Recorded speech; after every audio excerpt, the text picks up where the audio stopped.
Class 9 Hindi Artha chapter Pakshi or Deemak. If you want more videos, please write which class and chapter name in comment box. പക്ഷി or ദീമക്. പക്ഷി എന്ന് പറഞ്ഞാൽ പക്ഷി തന്നെ, നമ്മുടെ bird. ദീമക് എന്ന് വെച്ചാൽ ചിതലുകൾ, അല്ലെങ്കിൽ ഇംഗ്ലീഷിൽ ടെർമൈറ്റ്സ്, അതായത് ചെറിയൊരു പുഴു. ഓക്കെ, വാതിലും ചുമരിലൊക്കെ കാണുമല്ലോ ചിതലുകൾ, അതാണ് ഉദ്ദേശിക്കുന്നത്. ഏക് ഥാ പക്ഷി, ഒരിക്കലൊരു പക്ഷി ഉണ്ടായിരുന്നു. വഹ് നീലെ ആസ്മാൻ മേ ഖൂബ് ഊഞ്ചായി പർ ഉഡ്താ ജാ രഹാ ഥാ. അത് നീല ആകാശത്തിൽ വളരെ ഉയരത്തിൽ പറന്നുകൊണ്ടിരിക്കുന്നുണ്ടായിരുന്നു. ഉസ്കെ സാത്ത് ഉസ്കെ പിത ഓർ മിത്ര ബി ഥേ. ആ പക്ഷിയുടെ കൂടെ അതിൻ്റെ അച്ഛനും കൂട്ടുകാരനും ഉണ്ടായിരുന്നു. സബ് ബഹുത് ഊഞ്ചായി പർ ഉഡ്നെ വാലെ പക്ഷി ഥേ. അത് എല്ലാ പക്ഷികളും ഭയങ്കര ഉയരത്തിൽ പറക്കുന്ന പക്ഷികളായിരുന്നു. ഉൻകി നിഗാഹോം ബി ബഡി തേസ് ഥീ. അതിൻ്റെ നിഗാഹെ പറഞ്ഞാൽ അതിൻ്റെ നോട്ടം, അതായത് അത് എത്ര ഉയരത്തിലാണെങ്കിലും അതിൻ്റെ നോട്ടം ഭയങ്കര ഷാർപ്പായിരുന്നു. ഉനെ ദൂർ ദൂർ കി ഭനക് ഓർ ദൂർ ദൂർ കി മെഹക് ബി മിൽ ജാതി ഥി. ദൂരെയുള്ള ചെറിയ ശബ്ദങ്ങളും ദൂരെയുള്ള ചെറിയ ചെറിയ കാഴ്ചകളും മണങ്ങളും സ്മെൽ എല്ലാം വളരെ പെട്ടെന്ന് തന്നെ അതിന് കിട്ടുമായിരുന്നു. एक दिन वह नौजवान पक्षी ज़मीन पर चलती हुई एक बैलगाड़ी को देख लेता है. ഒരിക്കൽ ആ യുവാവായ പക്ഷി, നോജവാൻ എന്നത് യുവാവായ പക്ഷി, ജമീൻ പർ ഭൂമിയിൽ ഓടിക്കൊണ്ടിരുന്ന ഒരു കാളവണ്ടിയെ കണ്ടു. ഉസ്മേ ബഡേ ബഡേ ബോരെ ഭരേ ഹുവേ ഹേ. അതിൽ വലിയ വലിയ ബോരെ പറഞ്ഞ ചാക്ക് കെട്ടുകൾ ഉണ്ടായിരുന്നു. गाड़ी वाला चिल्ला चिल्लाकर कहता है, दो ദീമകെ ലോ ഏക് പങ്ക് ദോ. രണ്ട് ചിതലുകൾ എടുത്തോളൂ, അതിന് പകരം ഒരു ഫെദർ അല്ലെങ്കിൽ തൂവൽ കൊടുത്തോളൂ എന്നാണ് ആ കാളവണ്ടിക്കാരൻ പറഞ്ഞുകൊണ്ടിരുന്നത്. ഉസ് നൗജവാൻ പക്ഷിക്കോ ദീമക്കോ കാ ഷോക്ക് ഥാ. ആ യുവാവായ പക്ഷിക്ക് ദീമക്കിനെ ഭയങ്കര ഇഷ്ടമായിരുന്നു. वैसे तो ऊंचे उड़ने वाले पंछियों को हवा में ही बहुत से कीड़े तैरते हुए मिल जाते, जिन्हें खाकर वे अपनी भूख थोड़ी बहुत शांत कर लेते. वैसे तो ऊंचे उड़ने वाले पंछियों को മുകളിൽ അല്ലെങ്കിൽ ഉയരത്തിൽ പറക്കുന്ന പക്ഷികൾക്ക് ഹവാ മേ ഹി ബഹുത് സെ കീടെ തേർത്തെ ഹുയെ മിൽ ജാത്തെ ഹെ.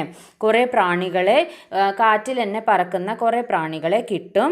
അത് കഴിച്ചിട്ട് അവരവരുടെ വിശപ്പ് മാറ്റി ശാന്തരാവുന്നതാണ്. ലേക്കിൻ ദീമക്കെ സിർഫ് ജമീൻ പർ മിൽത്തി ഥി. പക്ഷേ ഈ ടെർമൈറ്റ്സ് എന്ന് പറഞ്ഞത് ഭൂമിയിൽ മാത്രമേ കാണപ്പെടുന്ന ഒരു പുഴുവായിരുന്നു. കഭി കഭി പേടോ പർ ജമീൻ സെ തനെ പർ ചടുക്കർ. ചിലപ്പോൾ മരങ്ങളിൽ ജമീൻ സെ തനെ പർ ചടുക്കർ, ഭൂമിയിൽ നിന്ന് മരത്തടിയിലേക്ക് കയറുമ്പോൾ കാണപ്പെടും. ഊഞ്ചി ഡാൽ തക്ക്, അതായത് ഉയർന്ന ശിഖരങ്ങളിൽ കാണാം. വേ അപ്ന മട്ടിയാല ലംബ ഘർ ബനാ ലേത്തി. അതായത് മട്ടിയാല എന്ന് വെച്ചാൽ മണ്ണ് കൊണ്ടുള്ള അവരുടെ വീട് ഉണ്ടാക്കും, വലിയ നീളമുള്ള ഒരു വീട് ഉണ്ടാക്കാറുണ്ട്. ലേക്കിൻ ऐसे कुछ ही पेड़ होते और वे सब एक जगह ना मिलते. അങ്ങനത്തെ ചില മരങ്ങളെ ഉണ്ടാവാറുള്ളൂ, പക്ഷെ അതൊക്കെ ഒരു സ്ഥലത്ത് തന്നെ ഉണ്ടാവില്ല. नौजवान पक्षी को लगा यह बहुत बड़ी सुविधा है कि एक आदमी दीमकों को बोरों में भरकर बेच रहा था. ആ പക്ഷിക്ക് തോന്നി ഇതെന്തൊരു സൗകര്യമാണ്, സുവിധ പറഞ്ഞ സൗകര്യമാണ്. ഈ ഒരാൾ ഈ ദീമക്കിനെ ഒരു ചാക്കിൽ നിറച്ച് വിൽക്കുകയാണ്. वह अपनी ऊंचाइयाँ छोड़कर मंडराता हुआ नीचे उतरता है. അവൻ ആ ഉയരങ്ങളിൽ നിന്ന് താഴെ ഭൂമിയിലേക്ക് ചുറ്റിത്തിരിഞ്ഞുകൊണ്ട് ഭൂമിയിലേക്ക് ഇറങ്ങും. ഓർ പേട് കി ഏക് ഡാൽ പർ ബൈഠ് ജാത്താ ഹെ. നമ്മളുടെ ഡ്രോയിങ്ങിൽ കാണുന്ന പോലെ മരത്തിൻ്റെ ഒരു കൊമ്പിൽ വന്നിരിക്കും. ദോനോ കാ സൗദ തയ ഹോ ജാത്താ ഹെ. രണ്ടാളുടെയും കരാർ, സൗദ പറഞ്ഞാൽ കരാർ അല്ലെങ്കിൽ എഗ്രിമെൻറ്റ്, നമ്മൾ എക്സ്ചേഞ്ച് ഉണ്ടല്ലോ, ആ ഒരു കാര്യത്തിന് അവർ ഡിസിഷൻ എടുക്കും. अपनी चोंच से एक पर को खींचकर तोड़ने में उसे तकलीफ होती है. അവൻ്റെ ബീക്ക് കൊണ്ട് അല്ല കൊക്ക് കൊണ്ട് ആ വിങ്സ് ഫെദർ കൊടുക്കണമല്ലോ, തൂവൽ കൊടുക്കണമല്ലോ, അപ്പോൾ അത് വലിച്ചെടുക്കുമ്പോൾ ഭയങ്കര ബുദ്ധിമുട്ടായിരുന്നു അവന്. ലേക്കിൻ ഉസെ വഹ ബർദഷ്ത് കർ ലേത്താ ഥാ. പക്ഷെ അതിനെയും അത് ബർദഷ്ത് എന്ന് വെച്ചാൽ സഹിക്കുകയായിരുന്നു. मुंह में बड़े स्वाद के साथ दो दीमके दबाकर वह पक्षी फुर से उड़ जाता है. തൂവൽ കൊടുത്തിട്ട് രണ്ട് ദീമക് അവനവൻ്റെ വായിൽ വെച്ചിട്ട് പെട്ടെന്ന് തന്നെ പറന്നുപോയി. अब उस पक्षी को गाड़ी वाले से दो दीमकें खरीदने और एक पर देने में बड़ी ആസാനി മാലൂം हुई. ഇനി അത് സ്ഥിരമായപ്പോഴേക്കും ഇനി ആ തൂവൽ കൊടുത്തിട്ട് മറ്റേ ചിതലുകളിനെ വാങ്ങാനുള്ള ആ ഒരു കാര്യം അവന് ഭയങ്കര ഈസി ആയിട്ട് തോന്നി. वह रोज तीसरे पहर नीचे उतरता और गाड़ी वाले को एक पंख देकर 2 दीमकें खरीद लेता. അവൻ എന്നും ഈ ഒരു കാര്യം ചെയ്തുകൊണ്ടിരുന്നു. കുച്ച് ദിനോ തക് ऐसा ही चलता रहा. കുറച്ച് ദിവസം ഇങ്ങനെ തന്നെ നടന്നുകൊണ്ടിരുന്നു. एक दिन उसके पिता ने देख लिया. ഒരു ദിവസം അവൻ്റെ അച്ഛൻ അത് കണ്ടു, പക്ഷിയുടെ അച്ഛൻ അത് കണ്ടു. उसने समझाने की कोशिश की कि बेटे दीमकें हमारा स्वाभाविक आहार नहीं है. അപ്പം അച്ഛൻ കണ്ടപ്പോൾ അച്ഛൻ പക്ഷിക്ക് പറഞ്ഞു കൊടുക്കാൻ ഭയങ്കരമായിട്ട് ശ്രമിച്ചു. എന്താന്ന് വെച്ചാൽ ദീമക്കെ എന്ന് ചിതലുകൾ നമ്മളുടെ സ്വാഭാവികമായ ആഹാരമല്ല, അല്ലെങ്കിൽ സാധാരണയായി കഴിക്കുന്ന ഭക്ഷണം അല്ല. और उनके लिए अपने पंख तो हरगिज नहीं दिए जा सकते. ഹർഗീസ് എന്ന് വെച്ചാൽ ഒരിക്കലും. ഈ ഒരു കാര്യത്തിന് വേണ്ടി സ്വന്തം തൂവൽ പറിച്ചു കൊടുക്കരുത്, ഒരിക്കലും പറിച്ചു കൊടുക്കരുത്. लेकिन उस नौजवान पक्षी ने बड़े ही गर्व से अपना मुंह दूसरी ओर कर लिया. പക്ഷേ അവനതൊന്നും മനസ്സിലാവാണ്ട് അവൻ ഭയങ്കര പ്രൗഢിയോടെ ചെയ്യുന്ന കാര്യം ഭയങ്കര ഗർവത്തോടെയാണെന്നുള്ള വിചാരത്തിൽ മുഖം തിരിച്ചു വെച്ചു. उसे ज़मीन पर उतरकर दीमकें खाने की चट लग गई थी. അവന് ഭൂമിയിൽ ഇറങ്ങിയിട്ട് ഈ ടെർമൈറ്റ്സിനെ കഴിക്കാനുള്ള ആ ഒരു കൊതി തോന്നാൻ തുടങ്ങി. अब उसे ना तो दूसरे कीड़े अच्छे लगते न फल न अनाज के दाने. ഇനി അതിന് വേറെ പുഴുക്കളോ പഴങ്ങളോ അല്ലെങ്കിൽ ഗ്രെയിൻസ് അതൊന്നും കഴിക്കാനുള്ള ഒരു ഇൻട്രസ്റ്റ് ഉണ്ടായിരുന്നില്ല. ദീമക്കോं का शौक अब उस पर हावी हो गया था. അപ്പോൾ ദീമക്കിൻ്റെ ആ ഒരു കൊതി അവനെ കീഴ്പ്പെടുത്തുമായിരുന്നു. അത് മാത്രം കഴിച്ചാൽ മതി എന്നുള്ള ആ ഒരു ഇൻട്രസ്റ്റ് മാത്രമേ ഉണ്ടായിരുന്നുള്ളൂ. लेकिन ऐसा कितने दिनों तक चलता. പക്ഷേ ഇത് എത്ര ദിവസം കൊണ്ട് നടക്കും. उसके पंखों की संख्या लगातार घटती चली गई. എന്നും ഈ തൂവൽ കൊടുക്കണം, കാരണം പക്ഷിയുടെ മേലെയുള്ള തൂവലിൻ്റെ സംഖ്യകളും കുറഞ്ഞുകൊണ്ടിരുന്നു. अब वह ऊंचाइयों पर अपना संतुलन साध नहीं सकता था. संतुलन പറഞ്ഞാൽ ബാലൻസ്. പക്ഷികൾ തൂവൽ കുറവാകുമ്പോൾ എന്തായാലും പറക്കാൻ പറ്റില്ല, പറന്നാലും അവനത് ബാലൻസ് ചെയ്യാൻ പറ്റുന്നുണ്ടായിരുന്നില്ല. ना बहुत समय तक पंख उसे सहारा दे सकते थे.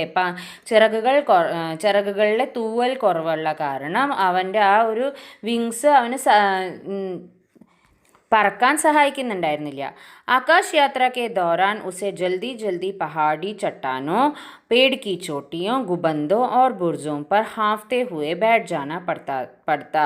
ഇങ്ങനെ പറന്നുകൊണ്ടിരിക്കുമ്പോൾ പെട്ടെന്ന് കാണുന്ന പഹാടി ചട്ടാനെ, അതായത് മൗണ്ടൻ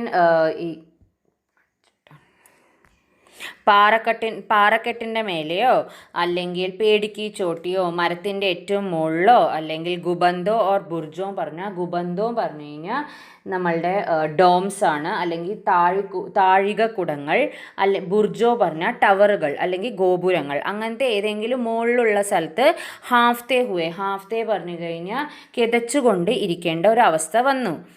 उसके परिवार वाले तथा मित्र ऊंचाइयों पर തേർത്തെ हुए ആകെ बढ़ जाते. അവൻ്റെ ഫാമിലിയിലത്തെ ബാക്കി പക്ഷികളൊക്കെ സുഖമായി ഉയരങ്ങളിൽ അവർ പറന്നുകൊണ്ടിരിക്കും. വഹ ബഹുത് പിछड़ जाता പറഞ്ഞാൽ പിന്നിലായി ഇരിക്കും, അതായത് പറന്നുകൊണ്ടിരിക്കുമ്പോൾ ഇങ്ങനെ ഇരിക്കുമ്പോൾ അവൻ എപ്പോഴും പിന്നിലായിരിക്കും. फिर भी दीमक खाने का उसका शौक कम नहीं हुआ. എന്നിട്ടും ദീമക് കഴിക്കാനുള്ള ആ ഒരു ഇൻട്രസ്റ്റും കൊതിയും അവൻ്റെ കഴിഞ്ഞിട്ടുണ്ടായിരുന്നില്ല. दीमकों के लिए गाड़ी वाले को वह अपने पंख तोड़ कर देता रहा. എന്നും ആ വണ്ടിക്കാരന് അവൻ്റെ തൂവൽ എപ്പോഴും കൊടുക്കും. फिर उसने सोचा कि आसमान में उड़ना ही फिजूल है. ഫിസൂൽ എന്ന് വെച്ചാൽ വ്യർത്ഥാണ്, ആകാശത്തിൽ പറക്കണത് വ്യർത്ഥായുള്ള കാര്യമാണ്. വഹ മൂർഖോं का काम है. അത് വിഡ്ഢികളുടെ കാര്യങ്ങളാണ്. उसकी हालत यह थी कि अब वह आसमान में उड़ ही नहीं सकता था. തൂവലുകൾ കൊടുത്ത കാരണം അവൻ ഇനി പറക്കാനേ പറ്റാത്ത ഒരു അവസ്ഥയായിപ്പോയി. वह सिर्फ एक पेड़ से उड़कर दूसरे पेड़ तक पहुंच पाता. അവൻ ഒരു മരത്തിൽ നിന്ന് വേറൊരു മരത്തിലേക്ക് മാത്രം പറക്കാനുള്ള ഒരു അവസ്ഥയിലെത്തിപ്പോയി. ധീരെ ധീരെ ഉസ്കി യഹ് ശക്തി भी कम होती गई. മെല്ലെ മെല്ലെ അവൻ്റെ ഈ ഒരു ശക്തിയും കൂടി കുറഞ്ഞു കൊണ്ടിരുന്നു. और एक समय वह आया जब वह बड़ी मुश्किल से पेड़ की एक डाल से लगी हुई दूसरी डाल पर चलकर फुदक कर पहुंचता. തൂവലുകളൊക്കെ കുറഞ്ഞ സമയം ഇനിയിപ്പോൾ എന്താ അവസ്ഥ എന്ന് വെച്ചാൽ ഒരു മരത്തിൻ്റെ ഒരു ബ്രാഞ്ചിൽ നിന്ന് തന്നെ മറ്റേ ബ്രാഞ്ചിലേക്ക് പോവാൻ അവൻ നടന്നിട്ടും ചാടിയിട്ടൊക്കെയാണ് എത്തിക്കൊണ്ടിരുന്നത്. ലേക്കിൻ ദീമക് ഖാനെ കാ ഷൗക്ക് നഹീ ഛൂട്ടാ. പക്ഷെ ദീമക് കഴിക്കാനുള്ള ആ ഒരു ഇൻട്രസ്റ്റ് ഇപ്പോഴും പോയിട്ടില്ല. ബീച്ച് ബീച്ച് മേ ഗാഡി വാല ബുത്ത ദേ ജാത്ത. ബുത്ത ദേ ജാന പറഞ്ഞാൽ പറ്റിച്ച് കളയും. ഇടയ്ക്കിടയ്ക്ക് ആ വണ്ടിക്കാരൻ കിളിയെ പറ്റിച്ചുകൊണ്ടിരുന്നു. വഹ കഹീ നസർ മേ ന ആത്ത. ഇനി അവൻ എവിടെയും ആ ഗാഡിവാലെ ആ വണ്ടിക്കാരനെ എവിടെയും കാണില്ലായിരുന്നു. പക്ഷി ഉസ്കെ ഇന്തസാർ മേ ഘുൽത്താ രഹത്ത പറഞ്ഞാൽ ഉരുകിക്കൊണ്ടിരിക്കുക അല്ലെങ്കിൽ ക്ഷീണിച്ചു പോവുക. വെയിറ്റ് ചെയ്ത് അവൻ പക്ഷി ഭയങ്കരമായിട്ട് ക്ഷീണിച്ചു പോയി. ലേക്കിൻ ദീമക്കും കാ ഷൗക്ക് ജോ ഉസേ ഥാ. പക്ഷേ ദീമക്കിൻ്റെ ആ ഇൻട്രസ്റ്റിൽ അവൻ അങ്ങനെ ഇരുന്നു. ഉസ്നെ സോച്ചാ മെ ഖുദ് ദീമക്കെ ഢൂണ്ടൂങ്ക. അവൻ വിചാരിച്ചു ഇനി ഞാൻ സ്വന്തം ദീമക്കെ കണ്ടുപിടിക്കും. ഇസ്ലിയെ വേ പേട് പർ സെ ഉത്തർ കർ ജമീൻ പർ ആ ഗയ. അപ്പോൾ അവൻ മരത്തിൽ നിന്ന് ഇറങ്ങിയിട്ട് ഭൂമിയിലേക്ക് വന്നു. और घास के एक लहराते गुच्छे में सिमट कर बैठ गया. എന്നിട്ട് പുൽത്തടിയിൽ ഗുച്ഛ പറഞ്ഞു കഴിയുമ്പോൾ ഒരു പുൽക്കൂട്ടത്തിൻ്റെ ഇടയിൽ അവൻ സിമട്കർ ഒതുങ്ങി ഇരുന്നു. ഫിർ ഏക് ദിൻ ഉസ് പക്ഷി കെ ജി മേ നാ മാലൂം ക്യാ ആയ. പക്ഷേ അവൻ്റെ മനസ്സിൽ എന്തോ ഒരു ഐഡിയ അല്ലെങ്കിൽ എന്തോ തോന്നി. वह खूब मेहनत से ज़मीन में से दीमकें चुन कर खाने के बजाय उन्हें इकट्ठा करने लगा. അവൻ ഭൂമിയിൽ നിന്ന് ഈ ദീമക്കെ ടെർമൈറ്റ്സുകൾ തെരഞ്ഞ് കണ്ടുപിടിച്ച് കഴിക്കാണ്ട് അതിനെ കളക്ട് ചെയ്യാൻ തുടങ്ങി. अब उसके पास दीमकों के ढेर हो गए. ഇനി അവൻ്റെ അടുത്ത് ടെർമൈറ്റ്സിൻ്റെ ഒരു കൂട്ടം തന്നെ കിട്ടി. फिर एक दिन एकाएक वह गाड़ी वाला दिखाई दिया. പിന്നെ പെട്ടെന്ന് തന്നെ ആ വണ്ടിക്കാരനെ കണ്ടു. പക്ഷിക്കോ ബഡി ഖുഷി ഹുയി. ഉസ്നെ പുകാർ കർ കഹാ. പക്ഷിക്ക് ഭയങ്കര ഇഷ്ടമായിട്ട് അവൻ വിളിച്ചു പറഞ്ഞു, ഗാഡി വാലേ, ഓ ഗാഡി വാലേ, മേ കബ്സെ തുമാരാ ഇന്തസാർ കർ രഹാ ഥാ. അപ്പോൾ അവൻ വിളിച്ചു, വണ്ടിക്കാരാ, ഞാൻ എപ്പം മുതലാണ് നിങ്ങളെ വെയിറ്റ് ചെയ്തുകൊണ്ടിരുന്നത്. പെഹ്ചാനി ആവാസ് സുൻകർ ഗാഡി വാല റുക്ക് ഗയ. പരിചയമുള്ള ശബ്ദം കേട്ടിട്ട് വണ്ടി നിർത്തി. तब पक्षी ने कहा, देखो मैंने कितनी सारी दीमकें जमा कर ली है. അപ്പം പക്ഷി പറഞ്ഞു, നോക്കൂ ഞാൻ എത്ര ദീമക്കയാണ് കളക്ട് ചെയ്ത് വെച്ചിരിക്കുന്നത്. ഗാഡി വാലേക്കോ പക്ഷി കി ബാത് സമജ് മേ നഹീ ആയി. അപ്പോൾ വണ്ടിക്കാരന് പക്ഷി എന്താ പറഞ്ഞതെന്ന് മനസ്സിലായില്ല. ഉസ്നെ സിർഫ് ഇത്നാ കഹാ तो मैं क्या करूं. അതിന് ഞാനിപ്പോൾ എന്ത് വേണം എന്നാണ് വണ്ടിക്കാരൻ്റെ റിപ്ലൈ. ये मेरी दीमक ले लो और मेरे पंख मुझे वापस कर दो. പക്ഷീനെ ജവാബ് ദിയ. അപ്പോൾ കിളി പറഞ്ഞു, ദാ ഈ ദീമക്ക് മുഴുവൻ എടുത്തോളൂ, എന്നിട്ട് എൻ്റെ തൂവലുകൾ തിരിച്ചു തരൂ. ഗാഡിവാല ഠട്ടാക്കർ ഹസ്പട. ഠട്ടാക്കർ എന്ന് വെച്ചാൽ ഒച്ചത്തിൽ വണ്ടിക്കാരൻ ചിരിക്കാൻ തുടങ്ങി. उसने कहा, बेवकूफ़, मैं दीमक के बदले पंख लेता हूँ, पंख के बदले दीमक नहीं. ഓ എൻ്റെ വിഡ്ഢി, ഞാൻ ടെർമൈറ്റ്സിന് വേണ്ടിയിട്ട് തൂവലുകളാണ് എടുക്കാറുള്ളത്. തൂവലിന് വേണ്ടിയിട്ട് തൂവൽ കൊടുത്തിട്ട് ദീമക്കല്ല വാങ്ങാറുള്ളത്. ഗാഡി വാലേനെ പങ്ക് ശബ്ദ പർ ബഹുത് ജോർ ദിയ. വണ്ടിക്കാരൻ പങ്ക് എന്ന വേർഡ്, തൂവൽ എന്ന ശബ്ദത്തിനെ കുറച്ച് കൂടുതൽ സ്ട്രെസ് ചെയ്തിട്ടാണ് പറഞ്ഞത്. അതായത് കളിയാക്കണ രീതിയിലാണ് പറഞ്ഞത്. ഗാഡിവാല ചലാ ഗയ, പക്ഷി ചട്പട്ടാക്കർ രഹ ഗയ. വണ്ടിക്കാരൻ ഇതും പറഞ്ഞിട്ട് പോവും ചെയ്തു. പക്ഷേ ഇത് കേട്ട് ഞെട്ടിത്തെറിച്ച് പക്ഷി വല്ലാണ്ട് അങ്ങോട്ട് ഞെട്ടിത്തെറിച്ച് പോയി. एक दिन एक काली बिल्ली आई और अपने मुंह में उसे दबाकर चली गई. ഒരു ദിവസം ഒരു കറുത്ത പൂച്ച വന്നിട്ട് അവൻ്റെ വായിൽ ഈ കിളിയെ കൊണ്ടുപോയി. तब उस पक्षी का खून टपक टपक कर ज़मीन पर बूंदों की लकीर बना रहा था. ആ സമയത്ത് ആ പക്ഷിയുടെ ചോര ഇറ്റിറ്റായിട്ട് ഭൂമിയിൽ ഒരു വര തന്നെ വരച്ച് പോയി.